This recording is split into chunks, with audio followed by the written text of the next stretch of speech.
Bab 343, Ancaman Kematian. Sebelum pergi, Aga mengajari Sandy beberapa formasi. Formasi taburan bintang sebagai yang utama, formasi hati iblis sebagai pelengkap, dan 2 set formasi lainnya untuk sisi kiri dan kanan. Walaupun alam langit datang, tidak akan bisa dihancurkan dalam waktu sekejap. Sedangkan kerabat David, setelah mereka berlutut di makam selama 3 hari kemudian diserahkan kepada Pak Idris dan Pak Wawan. Dengan kekuatan yang dimiliki mereka, pasti bisa memberikan jawaban yang memuaskan untuk Agam. Halim sibuk dengan urusannya, menumpang mobil yang lain meninggalkan lokasi. Citra menyetir mobilnya, tidak bisa menahan dirinya untuk mengarahkan tatapannya ke Agam. Kali ini bersama Agam pulang ke daerah Lamunta membuatnya mengenali sisi yang lainnya. Dia tahu, pria ini bukan lagi seorang yang tak berguna atau pecundang. Dengan koneksi dan kekuatan yang dimilikinya saat ini, cukup untuk masuk ke kelas atas wilayah timur. Namun, masih tidak cukup. Keluarga Budiono memiliki kekuasaan yang sangat besar, bahkan keluarga Suwandi juga takut. Maka dia berusaha untuk senang, tetapi harus menghadapi kenyataan dan nasib. Tentu saja, ini adalah cerita yang lain. Saat seperti ini, dia menerima telepon. Samar-samar terdengar suara Jaya dan orang-orang lainnya. Aku tahu. Citra enggan berbicara dan segera menutup telepon. Berkendara sampai di kota, dengan dalih menemui klien dia meninggalkan mobilnya kepada Agam. Dia sendiri naik taksi. Agam berkendara hingga setengah, menyadari mobilnya kehabisan bensin. Kemudian pergi ke pompa bensin untuk mengisinya. Kak, sekarang sudah tidak ada orang lain lagi. Ada beberapa masalah yang harus kamu beritahukan kepadaku.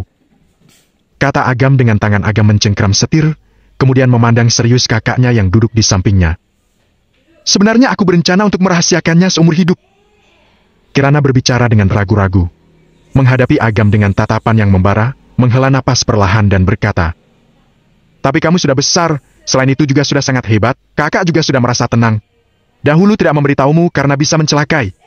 Hari ini kamu sudah sangat berprestasi, sudah menjadi Mayor Jenderal 9 Alam Surgawi. Mungkin kamu sudah mandiri, tetapi ku beritahu, ini masih belum cukup, benar-benar masih belum cukup. Agam mengangkat alisnya. Bahkan Mayor Jenderal juga tidak cukup. Jangan-jangan yang membunuh ayah dan ibu, jauh lebih hebat dari keluarga Suwandi, atau bahkan lebih dari keluarga Viander. Katakan! Kata Agam sambil tertawa. Tidak bisa, kamu harus berjanji dahulu kepadaku. Tidak boleh mengganggu mereka, paling tidak saat ini. Baik, aku berjanji padamu. Agam dengan tidak sabar ingin segera mengetahui kenyataannya. Dia tidak peduli tindakan selanjutnya, dendam orang tua harus dibalaskan. Sehari pun tidak boleh tertunda. Kirana menatap Agam agak lama, kemudian menghela napas. Perlahan berkata, Ibu berasal dari ibu kota, dia dan ayah berkenalan kemudian pacaran, kemudian aku lahir. Awalnya mereka berdua saling mencintai, adalah suatu hal yang indah. Namun, setelah keluarga ibu mengetahuinya, sangat menentang hubungan mereka. Ibu sifatnya sangat keras, dia memilih mati daripada dipaksa. Dia mengikuti ayah dan menyembunyikan jati dirinya. Setengah tahun kemudian, mereka menemukannya. Pada saat itu ibu sedang mengandungmu dan akan segera melahirkan. Di bawah perlindungan Paman Dalbo, lahirlah kamu. Setelah beberapa saat, Kirana menjelaskan. Paman Dalbo adalah pengurus rumah tangga ibu sejak kecil. Dia seorang pelayan yang juga seorang ayah, orang yang sangat baik. Setelah ayah dan ibu meninggal, dialah yang mengatur semua urusan pemakaman mereka. Agam menyipitkan mata. Dapat menemukan tanah bagus, kekuatannya pasti mengerikan. Sedangkan orang seperti ini, hanyalah pelayan ibunya? Sepertinya latar belakang ibu tidak cukup hanya dilukiskan dengan kata kuat. Kemudian, setelah ibu melahirkanku, bagaimana membujuk mereka? Bagaimana bisa tinggal? Agam bertanya dengan tidak sabar. Bukan membujuk, lebih tepatnya adalah mengancam. Dengan tatapan yang rumit, Kirana berkata, Ibu memegang rahasia yang bisa mengejutkan jagat raya. Sebagai syarat penggantinya, dia akan kembali ke ibu kota saat kamu genap umur 18 tahun. Mereka terpaksa berkompromi. Dengan begitu baru bisa hidup tenang dan damai selama beberapa tahun. Tapi, yang ingin mengetahui rahasia itu bukan hanya keluarga ibu saja. Ada banyak pihak yang memiliki kekuatan besar juga mengincar ibu. Salah satunya adalah keluarga Tama. Tama? Keluarga Tama? Agam tercengang.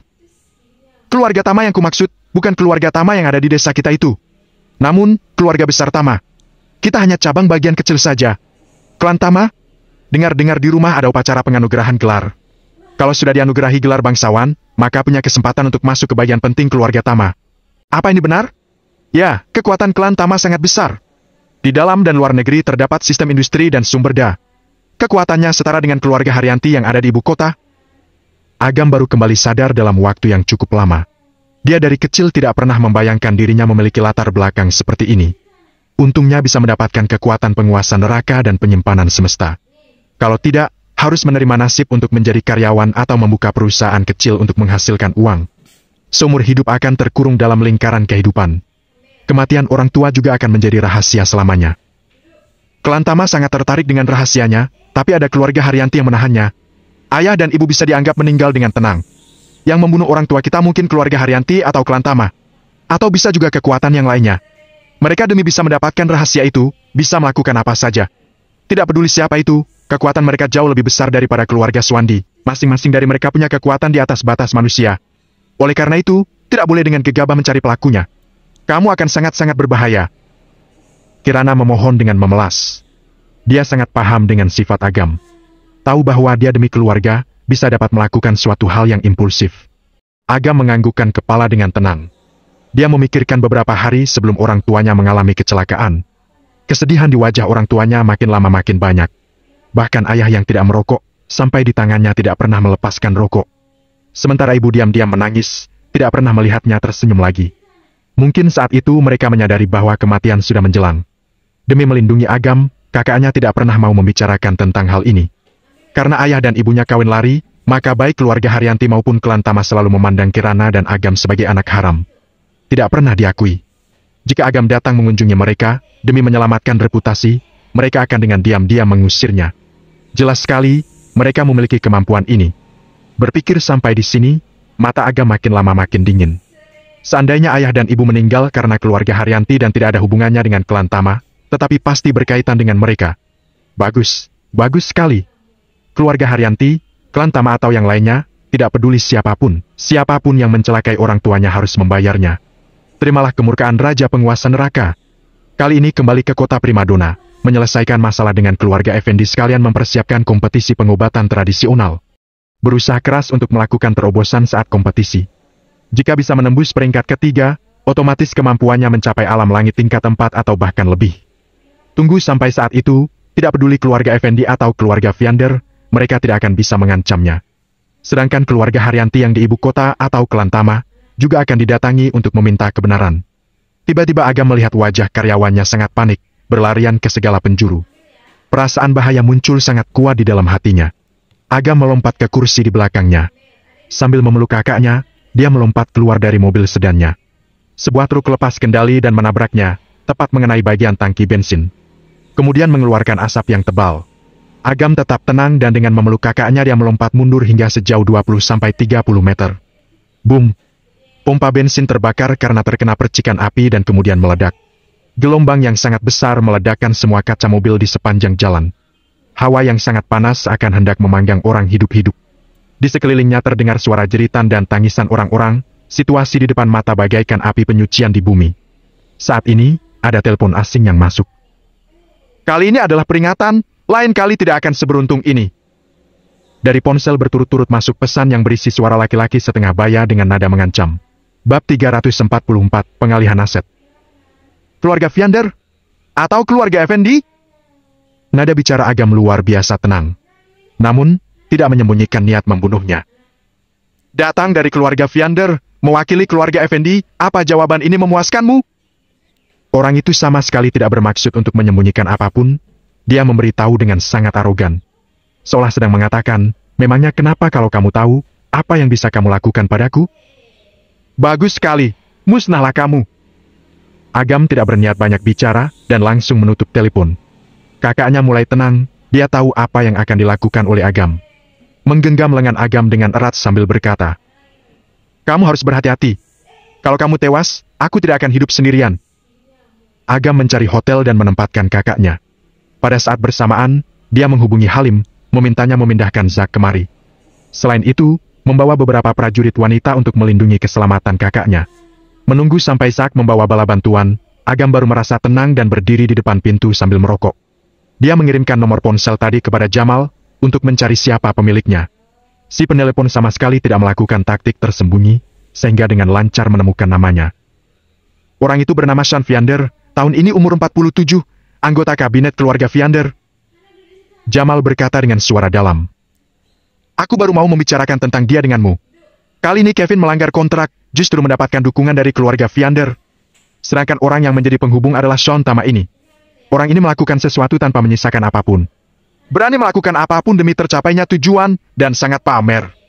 Pernah investasi pada suatu bisnis dan mengalami kerugian sebesar 2 miliar. Hanya karena lawan bisnisnya sedikit menentangnya, keesokan harinya seluruh keluarga orang itu tewas karena kecelakaan mobil, sekeluarga 5 orang tak satu pun yang selamat. Barusan juga hampir saja membunuh kakakku. Apa? Sekarang bagaimana? Tidak berbahaya, tetapi aku harus membalas dendam ini. Agam sambil mengepulkan asap, dengan ringan berkata, apa tahu dia sekarang ada di mana? Dia sedang berada di rumah lelang Safir, bekerja dengan Jordan untuk memindahtangankan aset keluarga Effendi. Aku juga berada di sana. Kirimkan alamatnya kepadaku dan tunggu aku menanganinya. Baik.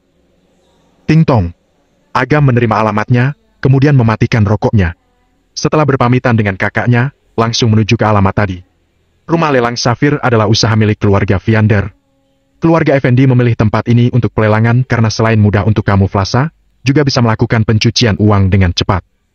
Agam membeli baju setelan formal di toko sekitar, kemudian mengambil uang sebesar 2 miliar dimasukkan ke dalam tas.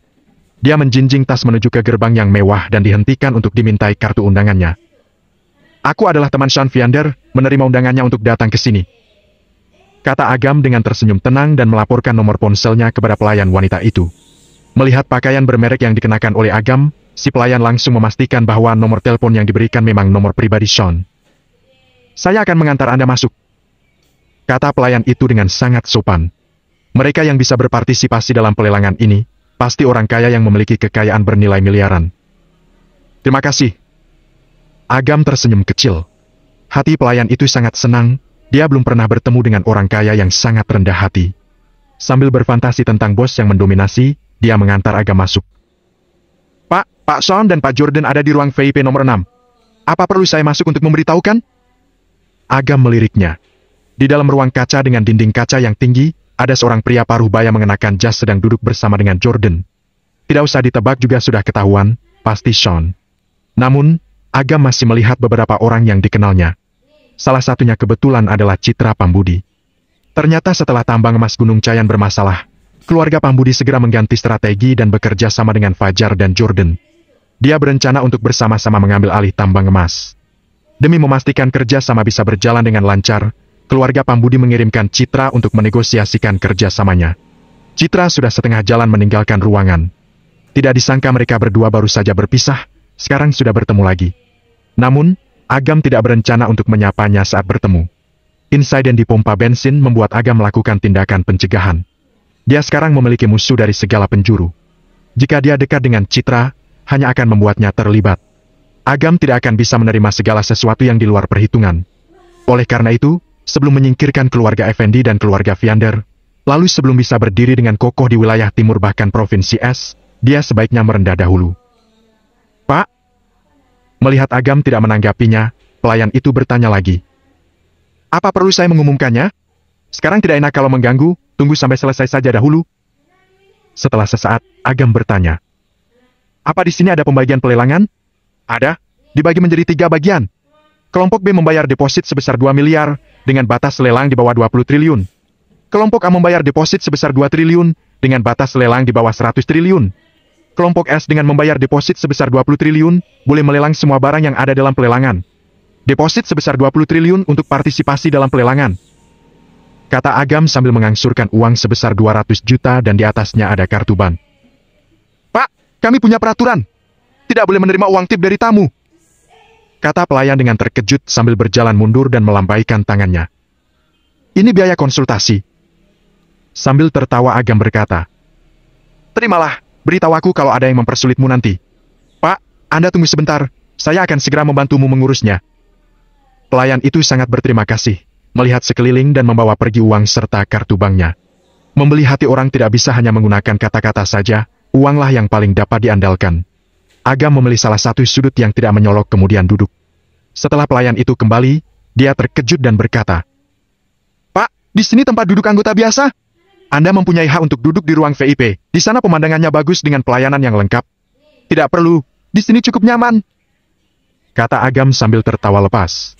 Orang kaya yang begitu tampan dan rendah hati, andai saja dia adalah pacarku. Si pelayan buru-buru mengusir fantasinya, kemudian memberikan sebuah tablet kepada Agam. Di atasnya tertempel tulisan nomor ke-53. Layar di tablet menunjukkan jumlah lelang dan beberapa informasi seperti pelelangan, penambahan harga, pembatalan. Satu tablet memiliki kemampuan yang lengkap, sangat praktis. "Tunggu!" panggil Agam ketika pelayan itu bersiap untuk pergi. Sambil bercanda mengatakan, "Ada pertanyaan. Kalau aku membuka harga yang tinggi dan tidak mampu membayarnya, apa yang harus dilakukan? Kualifikasi pelelangan akan dibatalkan dan dipotong dari deposit. Penawar tertinggi kedua yang akan menjadi pemenangnya." Agam dengan sopan menyuruh pelayan tersebut meninggalkannya. Putaran lelang dimulai lagi. Saudara-saudara, lelang putaran ketiga adalah Villa Danau Naga. Villa ini punya pemandangan yang sangat indah, merupakan daerah inti ekonomi. Pembawa acara menjelaskan dengan detail, secara bersamaan informasi juga ditampilkan di tablet. Villa Danau Naga, harga awal 300 miliar dengan penambahan harga tidak melebihi 100 miliar. Pelelangan secara resmi dimulai. Pembawa acara mendeskripsikan dengan ringkas, seakan-akan sedang mengejar pasar. Seluruh ruangan senyap selama lebih dari 10 detik, kemudian lampu pada ruang nomor 6 yang merupakan ruang VIP milik Jordan menyala. Tamu nomor 6 menambahkan 100 miliar, harga saat ini 400 miliar. Apa masih ada yang menambahkan? Seluruh ruangan ada ratusan orang, tetapi tak satu pun yang menambahkan harga. 400 miliar sekali. 400 miliar 2 kali. 400 miliar 3 kali. Terjual. Selamat untuk tamu nomor 6 dengan harga 400 miliar mendapatkan Villa Danau Naga. Sekali dipukulkan palu, seluruh penonton bertepuk tangan dengan meriah. Agam tersenyum dengan wajah dingin dan ikut bertepuk tangan. Harga tanah Villa Danau Naga paling murah 400 miliar, masih belum termasuk bangunan di atasnya beserta nilai tambahnya. Meskipun dilempar dengan harga 100 triliun juga akan ada banyak sekali yang merebutnya. Namun, sekarang dibuka hanya dengan 300 miliar saja dan terjual dengan harga 400 miliar. Bahkan 10%-nya saja tidak sampai, benar-benar cara yang bagus. Keluarga Effendi mendistribusikan semua asetnya melalui pelelangan. Kemudian sesuai dengan perjanjian akan memberikan 50% kepada Agam. Yang dikhawatirkan adalah pada akhirnya tidak akan ada sisa yang berarti. Bab 345, takut pada Agam. Sekelompok penjahat ini sudah menguasai orang-orang dari komite pengawasan. Sebuah mansion yang pada awalnya berharga 100 triliun, dibuka dengan harga 300 miliar. Terjual dengan harga 400 miliar. Menurutku, mereka berencana untuk memindahtangankan aset ini dalam sehari. Kata Jamal dalam telepon dengan nada cemas dan marah. Aku baru saja mengagumi cara mereka, sepertinya jiwa perampok mereka belum hilang. Bagaimana sekarang? Agam menutup matanya dan beristirahat sejenak.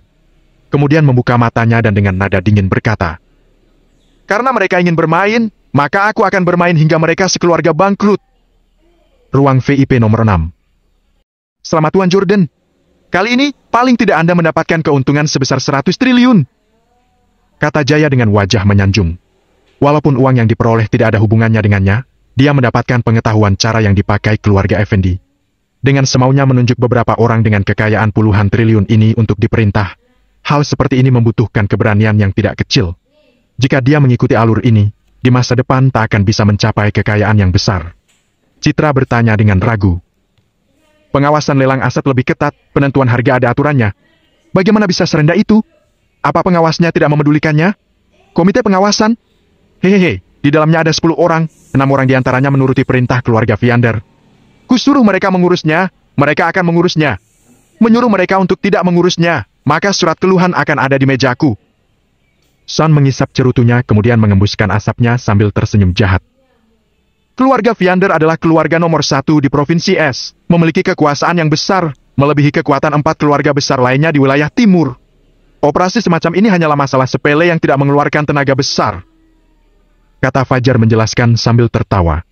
Di wajahnya ditempeli beberapa plester, menutupi bekas luka yang ditinggalkan sehabis dipukuli oleh Rustam. Yang sampai sekarang belum hilang. Citra belum pernah melihat cara seperti ini sebelumnya, sehingga hatinya sangat terkejut. Dia bertanya dengan berpura-pura tenang. Dibandingkan dengan keluarga Budiono, siapakah yang lebih hebat? Nak, jangan bicara sembarangan. Kata Jaya dengan terkejut. Bukankah ini sama saja mencari masalah di depan 2 ekor harimau? Tuan Fajar, tunanganmu ini sangat menarik. Son juga tidak marah, tersenyum kepada Citra dan berkata, kami keluarga Viander adalah keluarga nomor 1 di Provinsi S, tidak perlu diragukan lagi. Namun, kalau ingin dibandingkan dengan keluarga Budiono, masih kalah. Fajar sangat menikmati sanjungan itu, dia menunjuk ke bawah dan berkata, "Citra, setelah kamu menikah denganku, aku akan membawamu pulang ke kediaman Budi Ono, agar kamu bisa melihat apa yang disebut dengan yang terbaik. Yang pada umumnya disebut miliarder itu tidak dapat dibandingkan dengan keluarga kami. Miliarder yang kamu kenal seperti Mark, Marvel atau yang lainnya, semuanya itu bekerja untuk kita. Nak, selain Fajar, di mana kamu bisa menemukan pria yang sesempurna ini?" Kata Jaya dengan senyum yang sangat lebar. Dia sangat tergila-gila dengan harta dan kekuasaan. Bahkan di dalam mimpi ingin menjadi orang yang berstatus sosial tinggi. Tak disangka hal ini sudah berada di jangkauan. Wajah Citra tanpa ekspresi, hatinya muram. Dia tahu keluarga Budi Ono sangat kuat, tak menyangka sekuat itu. Bahkan keluarga Viander yang di Provinsi S juga mengakuinya. Tidak bisa. Tidak boleh menyerah. Harus berusaha untuk memanjat.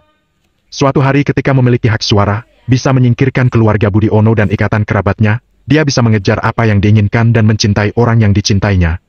Fajar melirik ke arah Citra. Fajar sudah bisa menebak apa yang kira-kira dipikirkan oleh Citra.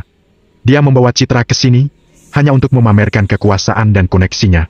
Supaya hatinya tidak memikirkan lain-lainnya. Wanita yang disukai oleh Fajar, tidak ada yang tidak bisa didapatkannya. Tanggal pertunangan makin dekat, dia sudah sangat tidak sabar untuk memiliki Citra di hadapan Agam. "Masih berapa lama baru selesai?" Sean berkata sambil menggerakkan lehernya. "Sebentar lagi, hanya tersisa beberapa acara saja. Paling lama 10 menit lagi sudah selesai. Malam ini aku traktir kalian minum. Kakimu sudah seperti ini, masih mau minum? Hanya luka kecil, tidak akan mengganggu." Jordan menyeringai, senyumannya tidak bisa menutupi kepahitannya. Kedua kakinya sudah cacat selama hampir setengah bulan. Sudah periksa ke dokter terkenal, tetapi semuanya tidak ada yang bisa menyembuhkan penyakitnya. Beberapa waktu ini kesehatan tubuhnya makin lama makin menurun. Muntah darah setiap pagi. Terkadang saat batuk juga bisa memuntahkan darah dan beberapa gumpal daging yang berbau amis. Dia juga tidak berani memeriksa apakah itu, karena takut akan membuatnya sangat terkejut ketika mengetahuinya. "Maaf, sudah menunggu lama. Pelelangan putaran keempat sudah dimulai." Pembawa acara di atas panggung sudah membuka suaranya.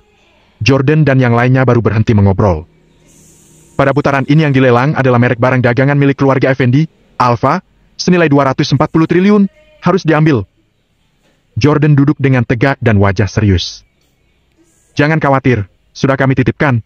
Tidak akan ada yang merusak rencananya." Sean berkata sambil menyilangkan kakinya dengan wajah percaya diri. Lampu menyorot ke arah panggung, pembawa acara memperkenalkan merek dagang nasional yang terkenal, Alfa. Jika berita ini dikeluarkan, pasti akan menimbulkan keributan. Tidak terhitung orang yang akan memperebutkannya. Merek dagang Alfa sudah didirikan selama lebih dari 30 tahun. Dengan area yang terpancar dengan luas serta reputasi yang hebat. Hanya dengan mendapatkan merek ini, untuk selanjutnya tidak peduli akan melakukan bisnis apapun pasti bisa berjalan dengan lancar. Bahkan hanya dengan berbaring saja bisa menghasilkan uang. Merek dagang Alfa, harga awalnya 2 triliun, dengan penambahan paling sedikit sebesar 200 miliar. Kata si pembawa acara. Orang-orang di bawah panggung tidak bisa duduk dengan tenang ketika mendengar pengumuman ini.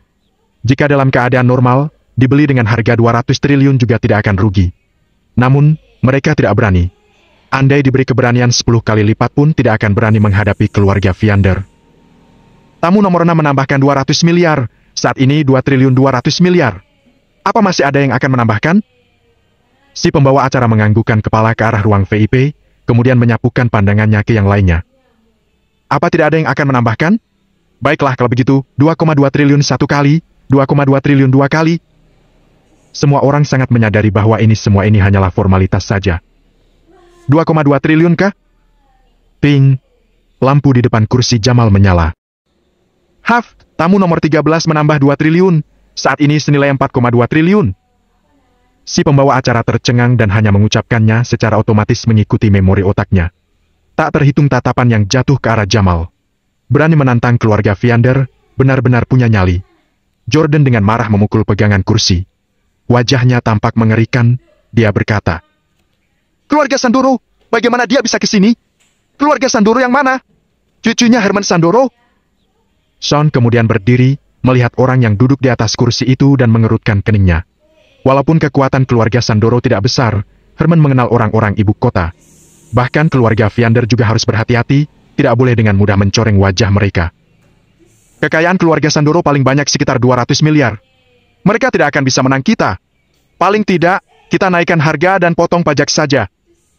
Sean kembali duduk di sofa dengan wajah acuh tak acuh. Jordan tertawa sinis, matanya memancarkan ketakutan. Yang dia takutkan bukanlah Jamal, tetapi orang yang mendukungnya, Agam. Beberapa kali kontak, membuat Jordan menyadari seberapa ngerinya Agam. Walaupun di mulutnya tidak mengakui, di dalam hatinya sudah merasakan ketakutan yang teramat sangat terhadap Agam. Bagaimanapun, cedera yang ada di seluruh tubuhnya yang sangat menyiksa ini karena serangan Agam. Namun, tugas kali ini dengan tidak mudah dia dapatkan dari Kevin, yang juga merupakan satu-satunya harapan untuk membalikkan keadaan. Dia harus bisa menyelesaikannya dengan lancar. Sial, 4,4 triliun. Jordan memberi penawaran. Lagi pula, Agam tidak ada. Dia tidak takut kepada Jamal.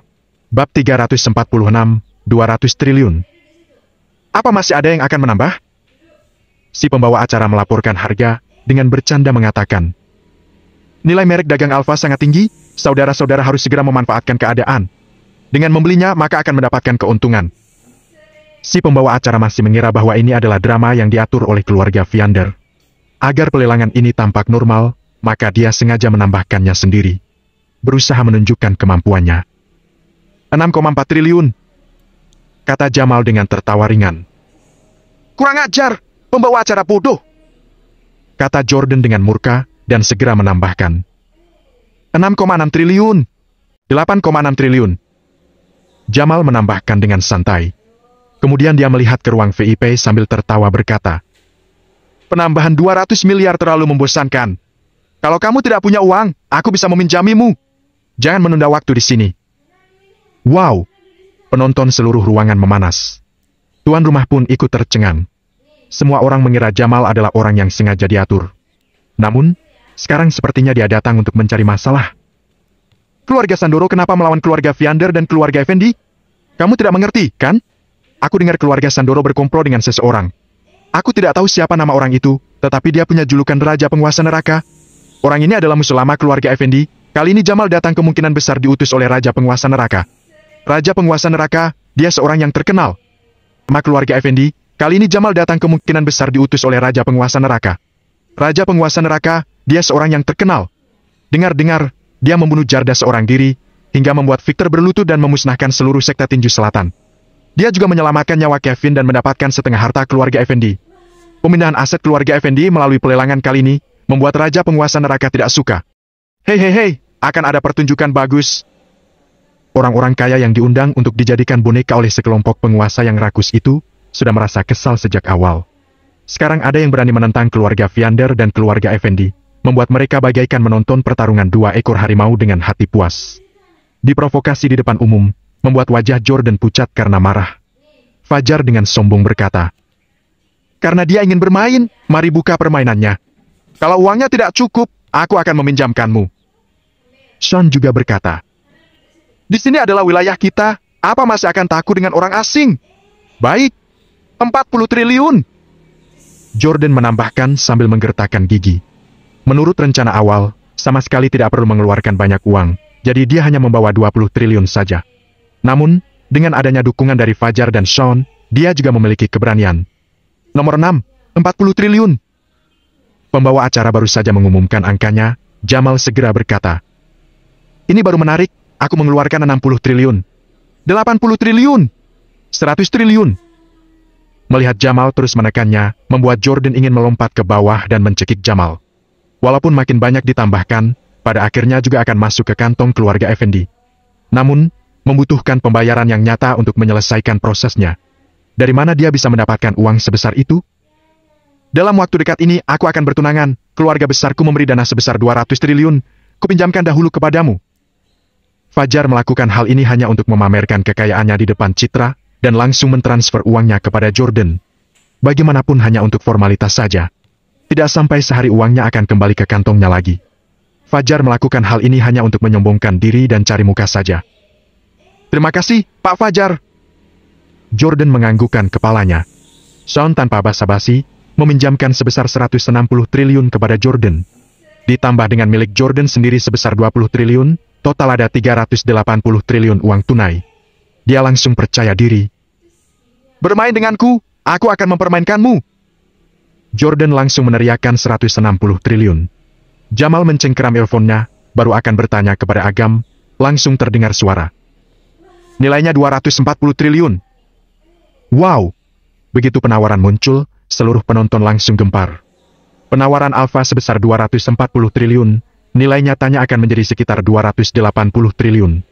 Jamal membuka harga 240 triliun, artinya sama dengan dia memutuskan untuk mengambil merek dagang alfa. Jordan sesaat terjebak di tengah, tidak bisa naik juga tidak bisa turun. Benar-benar terasa tidak nyaman.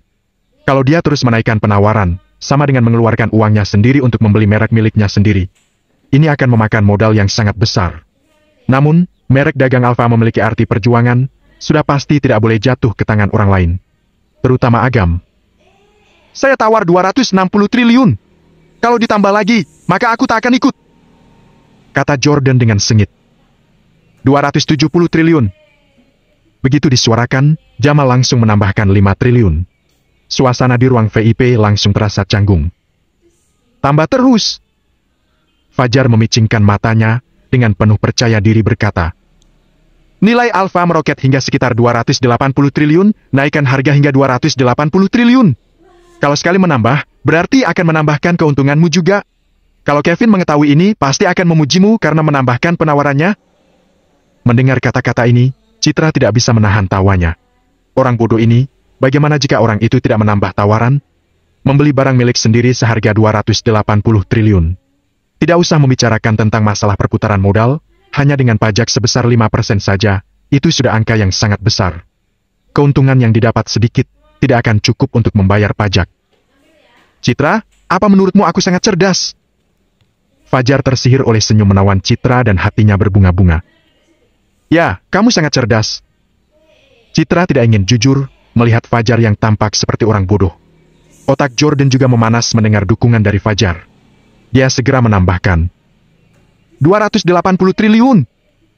Setelah menambahkan harga, dia menunggu Jamal menambahkan hingga 300 triliun.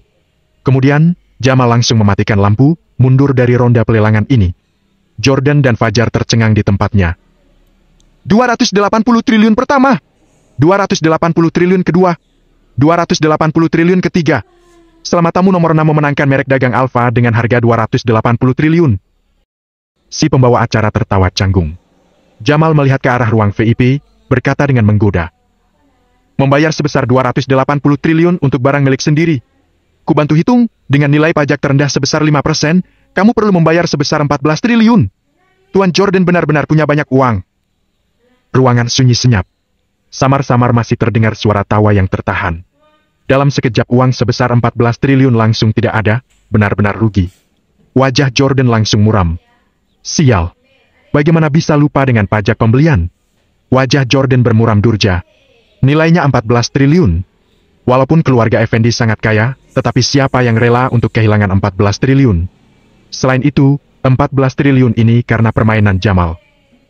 Sampai di 280 triliun lalu tidak berani menambah. Benar-benar pengecut. Fajar benar-benar merasa canggung, dia mengatakan itu untuk menghibur diri sendiri.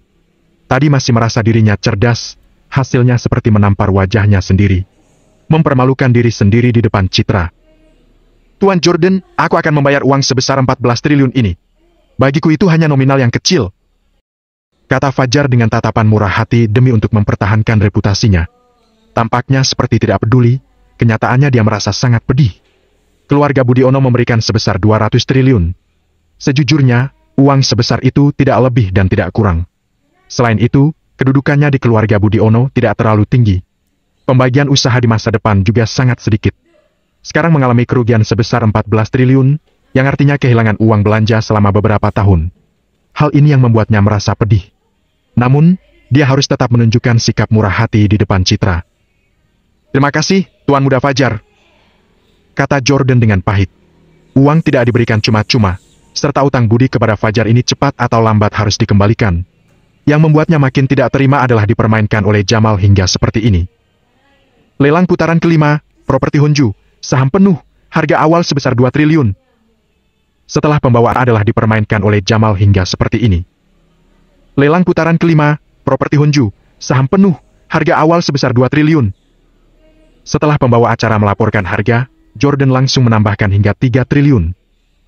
Aku akan menemani bermain perlahan-lahan. Setelah mendapatkan pelajaran, Jordan memainkan trik lambat. 4 triliun. Tidak mengherankan, Jamal memilih untuk menaikkan harga. Jordan baru akan menaikkan harga, di atas panggung langsung terpampang angka nomor 53, 200 triliun. Wow! Seluruh penonton terkejut, termasuk yang berada di dalam ruang VIP, semuanya berdiri keluar. Kalau saja kaki Jordan tidak cacat, dia pasti juga sudah ikut berdiri. Sial! Properti Honju senilai 100 triliun, dilelang 200 triliun. Apa nomor 53 ini tidak waras?